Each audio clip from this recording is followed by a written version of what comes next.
Okay. Sige. Ito ba yun? Alright. So,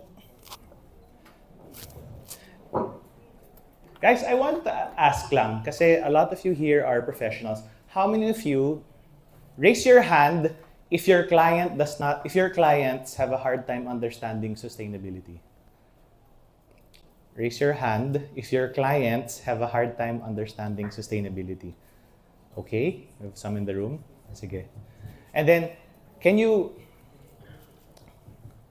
that particular experience, medyo common siya, no? So I've been giving talks for quite a while in different chapters, and I noticed nga, yung reklamo sa akin usually, paano ko papaliwanag kay whoever the funder is, no? So, the title of my stories today, the talk's called Builds That Matter. And I'll give you the slides if you want. And I promise you will also get many other things after this, no? The theme is generally from extractive to regenerative, right? And siguro, because I work with a lot of indigenous people, this is the best picture, no? So here, the Dumagat Elder, this is 90 minutes from where I live. Kausap niya yung malaking kumpanya na gagawa ng dam sa lupaing ninuno nila. Ang sabi niya, sir, gusto namin ng development, pero ang ibig sabihin ng development sa amin, alagaan ng lupa, alagaan ng tubig. Hindi lang tao, hindi lang pera. Right? And in many ways, that story is what the 17 Sustainable Development Goals is all about. Who here memorizes all 17? Taas kamay. Wala. Ako din, hindi ko memorize. Mahirap, di ba? Dami-dami naman. 10 commandments nga, mahirap na. 17 pa. No? So, I'll be sharing with you different ideas of design, right? Some of them will be, many will be interior, some might be exterior, but I feel like you have a case kasi what happens outside affects you inside. You know? And then these are the 4 pillars that we use to make our decision. Society, environment, personal well-being, and a green economy. No? So backdrop lang, within the last, these are snippets of the last 3 years. Rice, sugarcane industry lost 1/4 its income. So if you're working for a company, it's as if your boss said, I'm not paying you for September, October, November, December.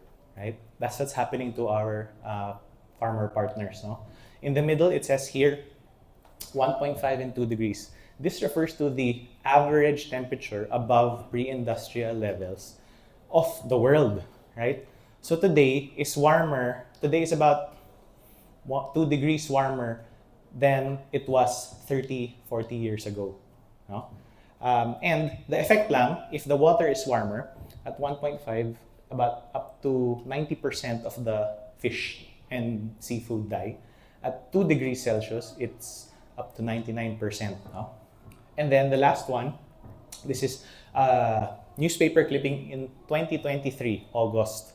No? Kasiguran, Aurora, a very small town, hit 60 degrees heat index. So that's very, very difficult. Ano ba yung maximum heat index ng Iloilo last year? Or last summer? Does anyone remember? Ano, gaano kainit? Yung sa amin sa Zambales, pumalot ng 55. Sa amin sa Cebu Cebu na 40. 40. San pa? So Ifugao daw, 38, canceled na classes. Pero hindi sila sanay sa init eh. Tinanong ko yung public school teacher na kilala ko dun eh. Sabi ko, nako naman, 38. Swerte.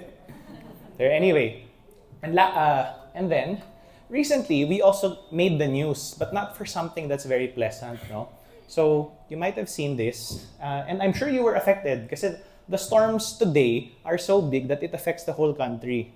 This morning, when I left Manila, it was rainy and foggy. When I landed, it was still rainy and foggy. And the turbulence was crazy on the way, no? So they suspended the food. Nakaganon na ako sa chair ko. Magsasurfing na ako sa aeroplano, no?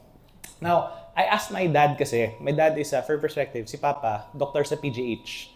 He was valedictorian when he was grade school. Napakatalino niyang tao. Zoology yung pre-med niya. So sabi ko, pa, naintindihan mo ba yung connection ng climate change, malakas na bagyo, tsaka carbon? Ang sagot niya, alam mo anak, di ko maintindihan yung relationship ng tatlo. Pero alam ko yung bawat isa. And I thought to myself, kung si Papa, nasa boss na yan sa PGH, hindi niya maintindihan yung connection ng tatlo, then, and he's a doctor who studied science, can we expect mayors, governors, and non-science people to understand climate change? No, di ba? It is realistic to assume na kung the science guy doesn't get it, then they don't either. No? So ginawa ko tong slides na to for Papa. Kasi pinapaliwanag ko sa kanya bakit ganun yung nangyayari. No? So the sun hits the planet, we know this. That's the yellow energy from the sun. No? Yung hindi kailangan na energy is returned back into space. Right? Naturally, that's what happens. And the absorbed sunlight becomes green through photosynthesis. Those are the plants we eat and then the life. No? Now, if you have carbon and carbon equivalents in the sky, such as CO2, yung lumalabas sa tambucho, or methane, utot ng baka, or rotting food, aircon, yung mga freon usage, yan, refrigerants, it acts as a mirror in the sky. So the heat that's supposed to go out goes back down. So it comes back down. Now when it comes back down, majority of our planet is water. So what happens when water is exposed to extreme heat? Correct, evaporation. So aakit. So magiging mas mabigat yung clouds natin, right? And also that heat causes a change in temperature, which causes a change in the tides, the wind, the change in flow. Waves get stronger, it starts to create precipitation. And because mabigat yung ulap, babagsak yan as storms, which is what the country's experiencing now, right? Yesterday was 2 degrees, the ocean was recorded as 2 degrees warmer than it was exactly a year ago. No? And in some areas where snorkeling is a big industry for tourism, hindi na mulaklak yung mga corals, right? So it's really affecting us, right? And so this is a summary of that. No? So currently, 55 is normal for us, and we might have it for a little over 1 month a year. But as we move along, it might get worse. No? So that's the story of carbon and how it's affecting us right now. No? Now, there are many solutions around it. I had the chance to study at MIT, and this is one of the things that they taught us in class. I'll send you the link. It's a free software. It's a carbon simulator.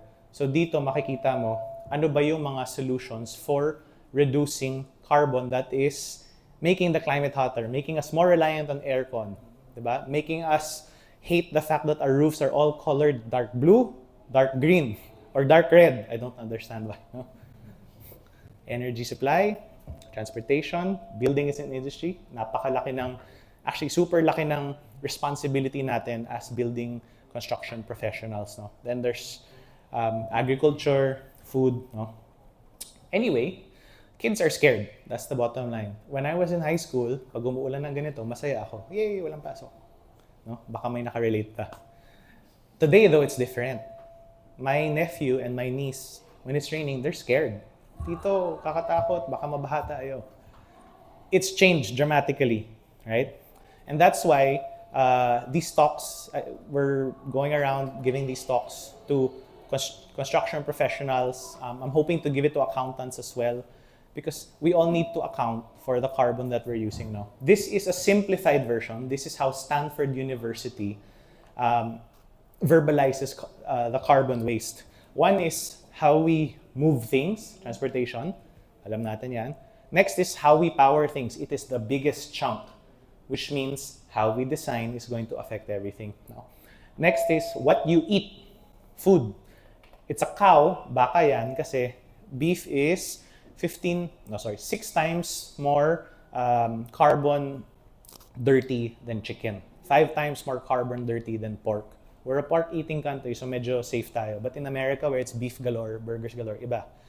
One cheeseburger, quarter pounder, equals the exhaust of a car for 22 kilometers. I'll repeat that. One cheeseburger na quarter pounder equals the same exhaust of a car for 22 kilometers. So kung kakain tayo ng burger, baka dapat chicken burger na lang. Kasi that would mean it's only 4 kilometers worth. Tapos kung wala pang cheese, baka 3 kilometers. Right? O gulay na lang, o di okay na. No? So wag na tayong joke lang. But I'm joking, but it's really true. So when I run events, I never serve beef. No? Next is protecting nature. This is what we know as tree planting, mangrove planting, coral reef planting, conservation. But take a look, it's 7 gigatons, just as big as what you eat. Which means how you eat is more important, which means how you power things is more important. And the last, this one, cleaning up industry, this is how you build.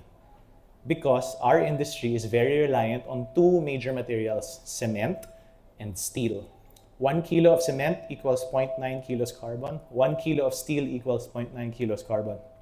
And for the foreseeable future, can we separate our construction industry from cement and steel? Impossible, diba? But it's only 8. It's almost as big, just a little bigger than what you eat. No? All of this, and then this last one, remove carbon. That is the carbon that everyone who's died has put out. So 10 for the dead, 49 for the living. All in all, we must take it out if we want the enhanced climate change, enhanced storms, enhanced heat to stop. That's the math equation that they've been calculating using the latest science in the US. No? And so it for us, because we get most of the damage, we really have to move. No? Buildings and construction industry, pretty big. No? So anyway, some of the things here will be how you design. The others will focus on materials you can use, right? And for me, you guys are you're the up and coming industry trend in construction. So you have a lot of influence, right? Whether you feel like you do or not, I would say you do, right? Because you know how to beautify things in a way, and beauty is usually the reason why people do many things. No? So the other one is, ang tao, hindi niya aalagaan ang hindi niya naiintindihan, right? And so in the next, as we move along, I'll be trying to string together concepts for you so that things are easier, no? So anyway, so with climate and with, I like to start with education, no? So our classrooms are very hot. It's very noisy. Right? In fact, earlier, we were walking ni ID Joanne, tapos sabi ko yung isang kwarto, there's a room in the mall that is noisier than a highway, no? Many of our rooms today, unfortunately, have that heat and noise pollution. No? In fact, it's so bad that DepEd has made a policy to adjust to climate change. It's a policy na, right? So basically, pag nag 43 degrees Celsius, no school. At least that's for Metro Manila. I'm not sure what Cebu, Iloilo, and the different areas do, no? Pero wala silang solution for reducing the heat. Dagdag electric fan, does that help? No. Not really, right? And that's why we need to make some changes, no? So you can do it two ways, right? You can do it from the roof or you can do it from the ceiling, right? And that's super important, no? So here, I assembled for you what different systems of ceiling can do against heat, right? So keeping in mind that most public school classrooms, or even some private classrooms, naka-bare yan, wala naman silang nilalagay, no? Fiber cement, 3% lang yung reduction. Gypsum board, 9mm, 7%. Acoustic gypsum board, 8%. Acoustic gypsum board with insulation, 61%. Acoustic ceiling, that's mineral fiber, 18%. The mineral fiber system, 71%. And so on. So those are ways in which you can reduce heat, right? This is a simplified graphic of it, no? So you can kind of look at how things work. Kasi sikat yung open plenum minsan no? But it does have its pros and cons, no?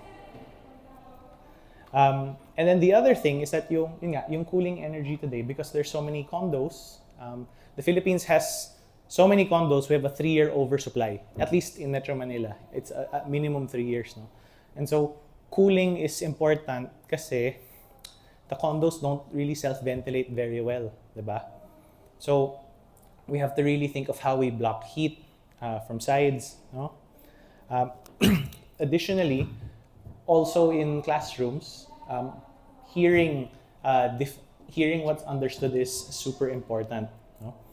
And so what we've seen in building trends is that most buildings, it's how you speak that is the last thing that is a thought of. Everybody thinks of what you see, but nobody thinks of what you hear, right? And so you'll have very beautiful but non-functional spaces in that way, no?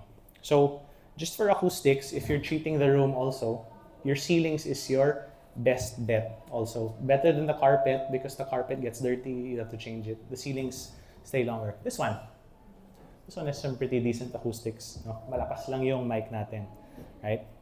Now, this one maybe you don't need too much, no? One of the programs we have that perhaps might be of interest is we're connecting with different public schools. And then, what we're saying is, public school principal, if you have a classroom that needs help, may makilala kaming contractor, project managers, lagi ang may sobra, baka pwede namin hingin, ima-match na lang natin. No? And then if it's donated through a foundation which we're partnered with, may tax exemption pa yung nag-donate. No? So giving incentive lang kasi there's a lot of construction waste also. No? So we want to push that particular industry. No? Now, I just want you to watch. Wala pala akong ano, no? I don't have a lot of audio pala here. Oops. Sige. So, the next section that I want to talk about is related to seaside, something very close to my heart. No? So I mentioned kanina, we have a surf hostel. This is in La Union, right?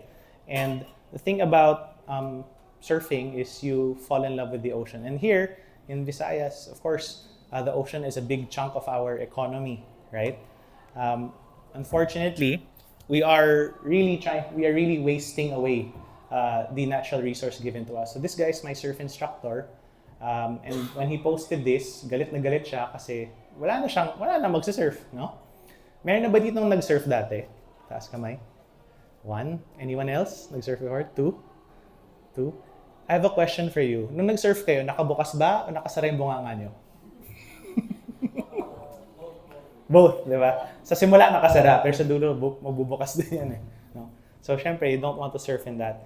And I guess the challenge that we have now is that there's just so much waste that we're facing, no? So this one,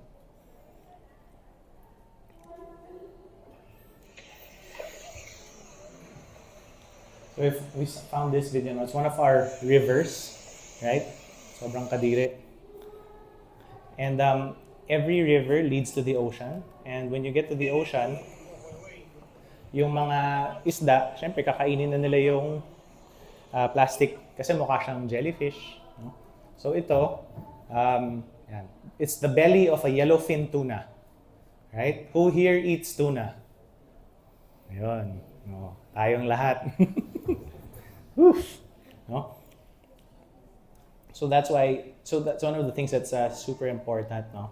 So what we did is, unfortunately, to add on to it, ito guys, sorry. Yung coral reefs kasi, kapag nagka-plastic dyan, the plastic accumulates bacteria and then it makes the coral 89% more likely to get sick. 89%, so that's like a vaccine, no?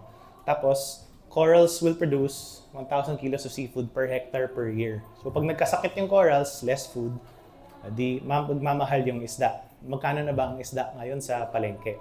No? So it's going up as well. Okay. So you're starting to see this transition as well. No? And again, it's because we don't understand. It's not like the packaging manufacturers say, oy, pag tinapon mo yan, masisira yung mga, diba? Yung mga corals. No? So one thing that I did is we calculated, just for an example, in Manila Bay, diba? Ang laki-laki ng Manila Bay, and I asked myself, how much food do we get out of it? So here's the infographic.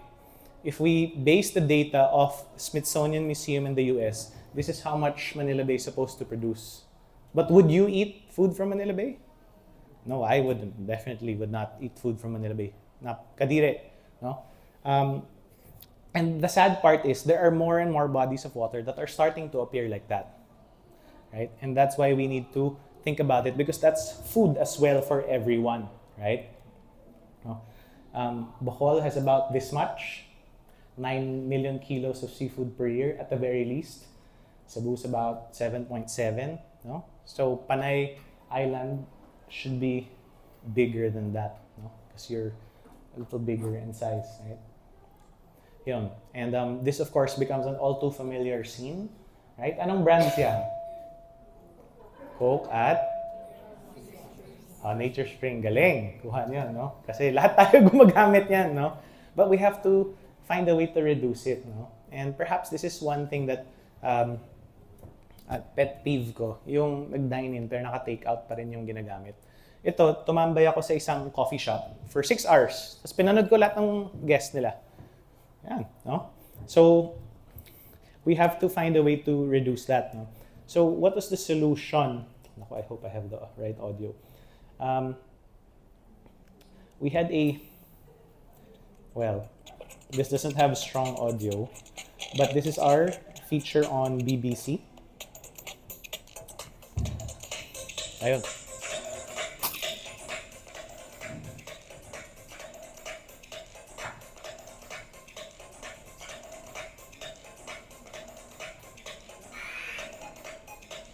When I talk to people in poor communities, they think that plastic wrapper for biscuits is the same as a banana peel.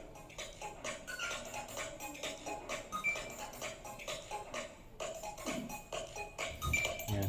Mahaba yung video, so hindi ko natatapusin. But basically, we said, okay, let's start coming up with ideas. Ano ba yung pwede? Since we have to build anyway. So yung mga pader, we started, yung mga dividers namin. No? These are the brands. This wall's 1,500 kilos of plastic. Right? Of course, hindi siya pang load-bearing, although the wall is now 8 years old. So goods naman siya. No? We also tried doing it for a nursery. Right? And in connection to our earlier topic of carbon, every kilo of plastic produced is 3 kilos of carbon. Kasi it's an oil product eh. So the oil, lulutuin mo siya para maging plastic. In that process, a lot of carbon dioxide and equivalents come out. So what's the lesson? If you want to reduce climate change, reduce our dependency also on disposable plastic. Actually, anything disposable is the lesson, no? And when you look at waste in general as an issue, this is the reality, no? Most of it naman talaga is organic. The other part is plastic is the next biggest, 18%, and then everything else, no? So understanding that data is important kasi when you're designing a space, I find in most buildings, the last place that people don't mind or don't think in the design is usually the place where they take the garbage in and out. And there's always some sort of clearing space in any building where the garbage goes in and out. And of course, in the Philippines, it's normal for garbage to be delayed, no? In our village, delayed for 4 days na yung garbage pickup, nagagalit na yung mga kapitbahay namin. No? And I'm sure your clients will experience the same thing. No? So the ability to segregate is important. And normally, it's hard to segregate kasi hindi pinag-iisipan din yung space. So mainit, masikip, syempre wala kang gagawin dun, no? You just throw it, right? And so our message here, since we like to organize cleanups, is yes, clean up, but you must also recycle and you must also reduce. So tatlo gagawin mo. Magpulot, mag-recycle, at mag-reduce, right? And here are some of the things that are being recycled now. There's plastic lumber. Some of you may be familiar with PLAF. There are other options. Fashion is also a big source of waste. So even a sewing class is very important and a redesign class for cloths, no? And then 2 of these are for bio-waste, seed ball making, and biochar, which I'll discuss later. And then pillow making, we use the sachets as stuffing for some pillows. Not the pillow that you sleep on, because it's too close na to, no? But yung parang reception area lang pwede na, no? Yan. So that's one. This one, plastic lumber playground, which is done in Manila, right? Also, there are other interesting products that have come out recently. This one, it's called an eco brick. No? So ito naman, the sachets are crushed and mixed into the brick itself. No? Tapos it's machine pressed, so it's stronger. It's available in some parts of Luzon. I think in Visayas there's a hub. I'm just not sure if it's open na. Kaya yun. Pero very interesting siya, very useful. So that's a regular hollow block. This one, they're trying to break it. Yan. Tibay naman siya.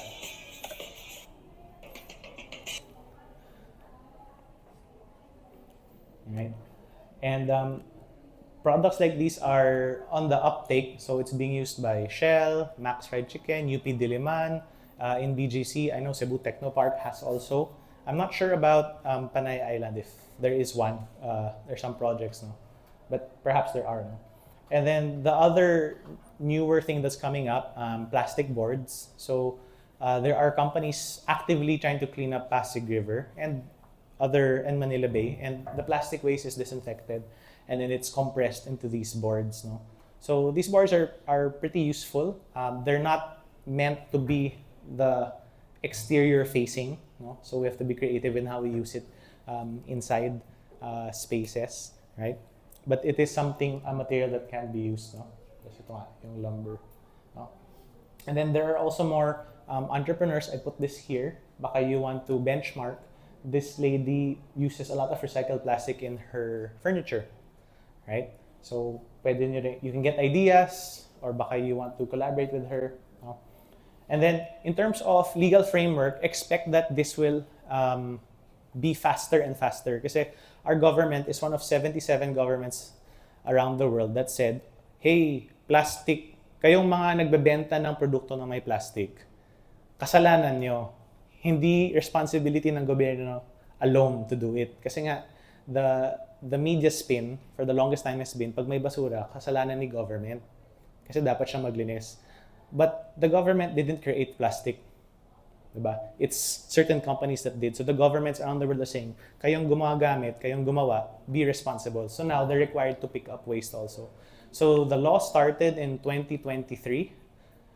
And today, any company that is 100 million pesos assets and up is required to pick up 50% of their trash. So si Nature Spring, which I'm sure I know is a billion peso company, half the bottles they sell, they have to pick up. Next year is going to be 60%, and by 2028, it's 80% of all bottles. So package ng packet, which means you're going to see more and more recycled products because there's money going into the retrieval. And if it's retrieved, it must be used in some way. Right? Kasi ayaw din nilang mag-landfill yung mga items kasi napupuno na yung landfill natin. No? But, as I mentioned, recycled products are good, but if you can design for reduction, please do. Because we don't have, even if we 1,000x our recycling industry, kulang pa rin siya to keep up with the way that we use plastic. It's just too much. And the carbon waste pa. No? Too much of that. No?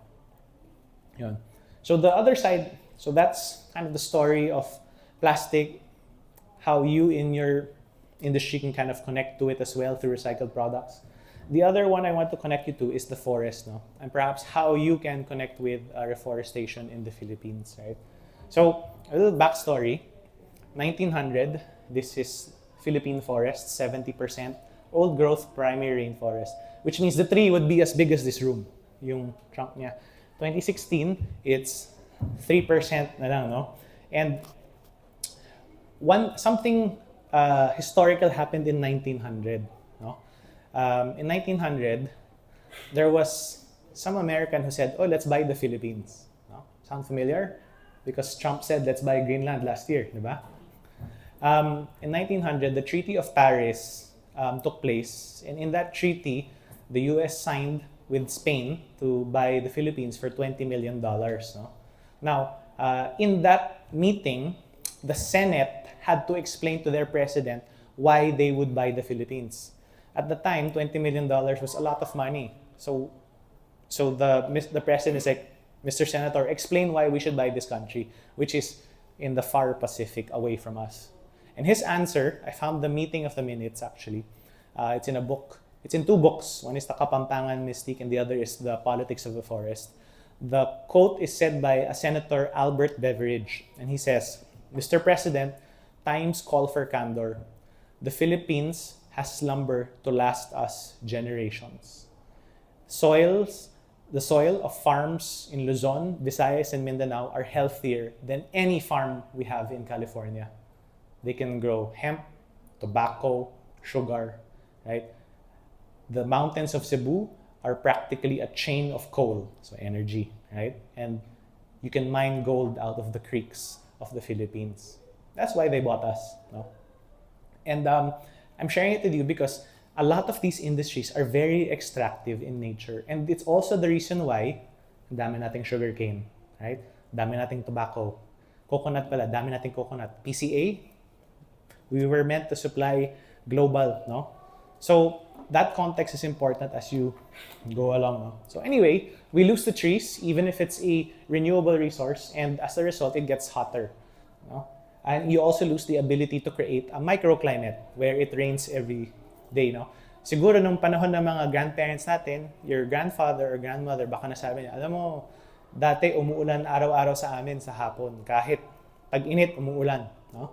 That rarely happens today. But it still does in certain areas where the forest is thick, no?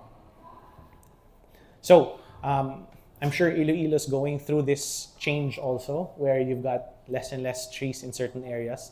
So the temperature change is big. And so the solution is aircon, right? But that's not a long-term solution. That's an additional expense, right? Our farmers are paying the price because all this triggers lack of water in that sense, no? And we're also experiencing in real time wildfire, no? Have there been wildfires in the island here? Or wala pa? Wala pa? Sige. Okay. Grass fire. Sige. And then storms. We know the storms. Ang lalakas niyan, no? And this is what we're suggesting to anyone who has mountainous terrain. Please plant more trees kasi that's how much water it holds, right? And in the summer season, the trees also supply water, no? So let me show you a quick video about that, no? Here we go. So here, this is a simulation of a mountain without trees and a mountain with trees. So may halaman na nakatanim. Then you're pouring water, the same amount of water at the same time. What is the difference between the water's behavior in the two boxes?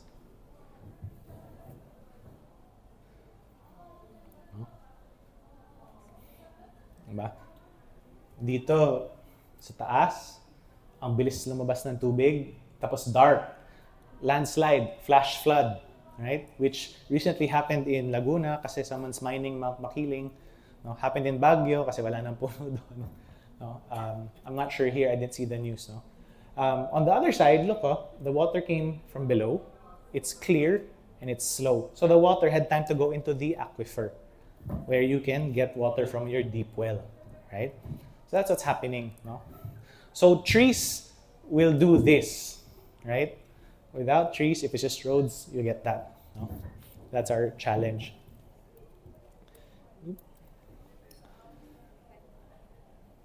Right? So, the other thing is prices of rice. No? I know President BBM wanted to lower the price of rice in the Philippines to 20-something per kilo. So many of the solutions are better seeds, better equipment, better fertilizer. But there's one thing that wasn't really mentioned.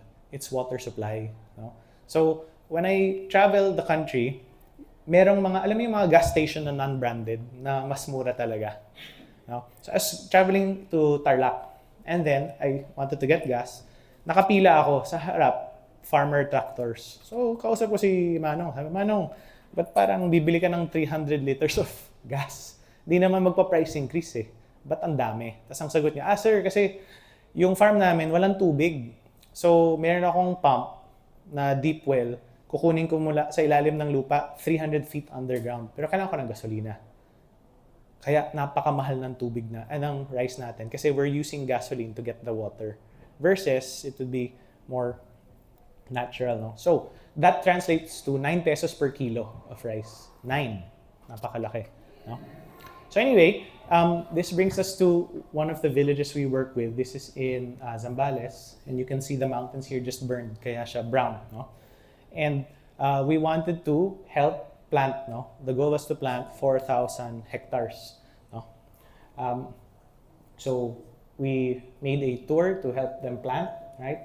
Ito, you can take a carabao pag ayaw mo maglakad, may archery, may herbal medicine, right? And then pagkain, no? And planting. No? So after our first successful tour, so ang goal namin, livelihood tsaka reforestation. Punta kay Chieftain, ito, 3,000. Si Chieftain naman, sir, wag ba na akong bayaran? So ako, gulat ako, ba't ayaw magbayad ni Chieftain? Kasi in my head, alam ko na 1.5 per month lang ang kita ni Chieftain. No? Ang hirap kumita ng pera dyan. Ang layo nila eh. Sabi ko, Chief, ba't ayaw mong pabayad? Ang sagot niya ganito. Sabi niya, sir, pag binigyan mo ako ng pera, baka magastos ko sa load, sa 3 naman na kape, o sa sigarilyo. Hindi naman yan papakinabangan ng matagal ng community namin. Kung seryoso ka tumulong, tignan mo yung lupaing ninuno namin. Napakalaki, pero walang laman. So kung pwede, magdala ka ng mga buto at binhi. Kasi yon itatanim at makikinabang ang kabataan. No? At kahit nakawin, yung magnanakaw magtatanim pa rin. Diba? So, si Chieftain, very progressive. So, yun yung ginawa namin. No? So, this is what we did. No? So, we started planting. It's 2017. Medyo hindi lang kita. But 2021, no? So, all the seeds were donated by guests, right? Tapos, nagdadala yung mga bisita ng seeds. People would pick up from their village, their street. No?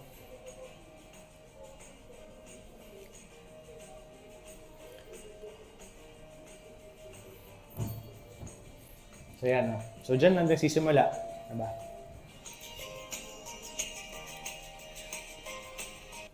Now, we also started planting other things, no? To get them economy, no? So, yung pera na inayawan ni Chieftain, bumiyahe kami ng Baguio, kwento namin sa Good Shepherd Sisters, yung story na Chieftain. Ang binigay nila yung ube, no? So, planted, grown, now they're, they have chips as well. So, it's a livelihood initiative, no?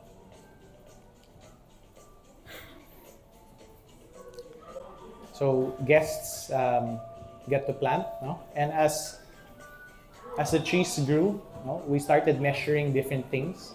And the first thing we started measuring was big change in temperature. 13 degrees Celsius yung ambient temperature change namin.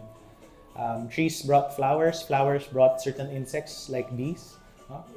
And then, nagka-forest honey na rin sila eventually, no? Which is still sold today. No? The other areas where maganda naman lupa nila, dumiretso sila sa some vegetables and fruit trees. No? And today, some of them are already growing papaya, calamansi. No? Now, they need to build, right? And so we wanted them to participate in the industry. So they started planting bamboo, right? Some of them were giant. In the interim, naging crafts siya because they're very good with the crafts. And we started teaching them how to process the bamboo as well. No? How to reduce the sugars para hindi siya mabukbok, right? And then cashew. No? They're also growing cashew now. Because half the cashew in the country comes from China, Vietnam, Cambodia, India. No? So, for them to be part of our food security. And para yung pera natin, hindi na lumalabas to China all the time. No? Now, one thing that we experienced though is wildfire, right? And in Baguio City, Camp John Hay, Yellow Trail, they have wildfire. In Zambales, there's a lot of wildfire. So we've lost 22,000 trees due to wildfire already, no? And basically, what's happening is that in August, bumabaha. In February, nasusunog. This is cyclical already. And it's spreading across the country, right? So we're asking ourselves, what's the solution behind this, no? So we took a look at what's happening, right? Where is the fire coming from? Our problem is grass. Kanina may nagsabi ng grass fire, right? And so we thought if we don't want fire, we must remove the grass, right? And the solution came in the form of this. It's called biochar making. No? So if you're familiar with the process of pyrolysis, basically harvest the grass. Instead of allowing it to burn outside, you cook it, and then you get coal, no? A kind of coal or carbon. No? So it's characterized by high heating with limited oxygen, right? And it's actually a carbon negative process. No? The same carbon that's heating our atmosphere, right? So this one, the nice thing about biochar is that it has a very, it absorbs a lot of things now. Absorbs poisons, absorbs water, right? In this video, you will see how biochar can hold moisture, right? A lot of moisture. In fact, 1 kilo of biochar can hold up to 5 kilos of water now. So if you noticed in certain refrigerators, in certain houses, naglalagay sila ng uling sa loob, right? That's because charcoal has the ability to absorb moisture, which reduces mold, no? So here, the community was trained to produce this kind of carbon, right? And that kind of carbon can be used in many ways. It can be used to grow plants because it holds nutrients better, right? And you can see here, no, in the production, dito, nasusunog, so you see all the carbon escaping. Here, we're cooking something, wala. There's nothing coming out. Very clear, no? And it's also being used for planting, no? Now, on a construction side, it's also interesting because it can be used in the mix of cement, right? The Australian Institute of Concrete, they're able to mix biochar or equivalents into the cement to reduce carbon, but to also still gain similar strength, about 80% of the strength. No, there's a contractor in the Philippines. It's Panay, no, their sub-brand GeoQuest. They build roads already with carbon waste, basically coal from power plants, biochar, no, right? And it can reduce the carbon significantly. No, and here's their mix. No, it can also be used for indoor. No, and in this one, they used biochar as a wall plaster. Kasi a lot of houses in the Philippines, kulob yan sa hapon, especially when it's hit by the sun. My room at home, no. So the plaster, they painted with biochar. That moisture absorbing ability traps the moisture, reduces the heat in the room, right? So it cools much faster, right? So it's sold as palitada, but it's also very easy to make on your own. No? Which, if you want, we can also email you the basic recipe kasi it's doable naman anywhere. No? The nice thing lang talaga is that it's an anti-mold and it's a deodorizer for your room. In the US, uso yung biochar socks kasi the biochar absorbs all the bad odor of your foot. No? So these are the base elements for it. No? So quite simple to make, right? Then you can use it. And then there's also biochar paint. So you can take your standard paint, mix some biochar in it, and then you can paint a wall, you can paint a roof. The carbon coat reduces rust, right? So here's a sample, no? And of course, the colors also make a difference, right? These are all different roofs now, put under the heat of the sun, right? So again, connecting to what I said earlier, you can reduce heat either on the roof or on the ceiling. No? And then to build it, hindi naman siya expensive. You just need a double drum, no? Basically a metal drum. That's all you really need to build something, right? And then the other thing that we're working on, you saw the community planting bamboo, is building the industry so that we can start to build structures like this. No? So this is Bali, right? And then this is Davao, right? They're able to do things already there. No? I wanted to show you very quickly something else lang.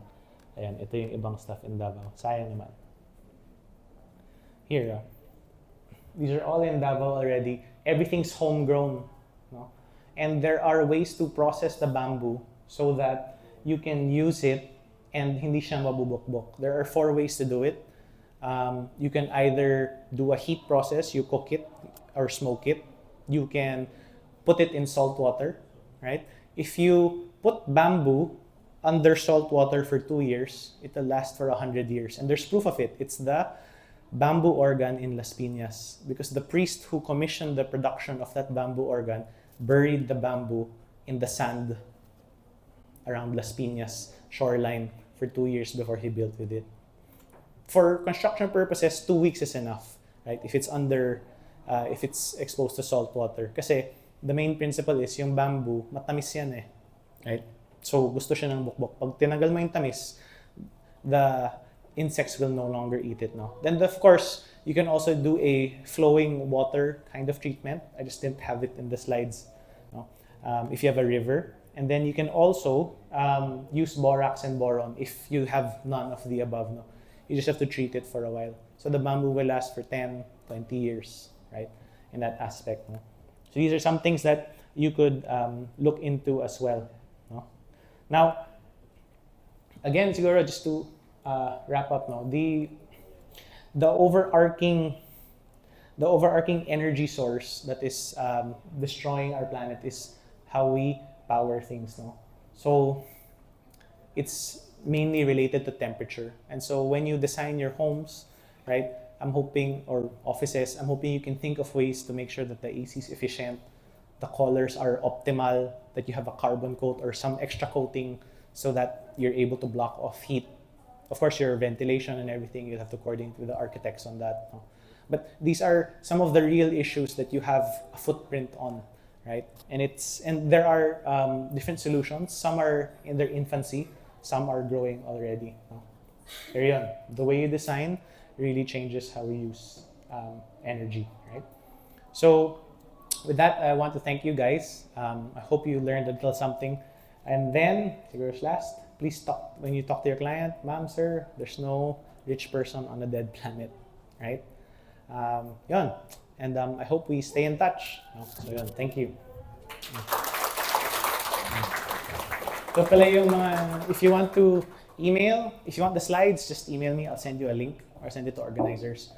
And then these are our social media. So thank you, Mr. Janisro, for that incredible and moving, hopeful message. Your passion is really contagious. Thank you. Thank you. We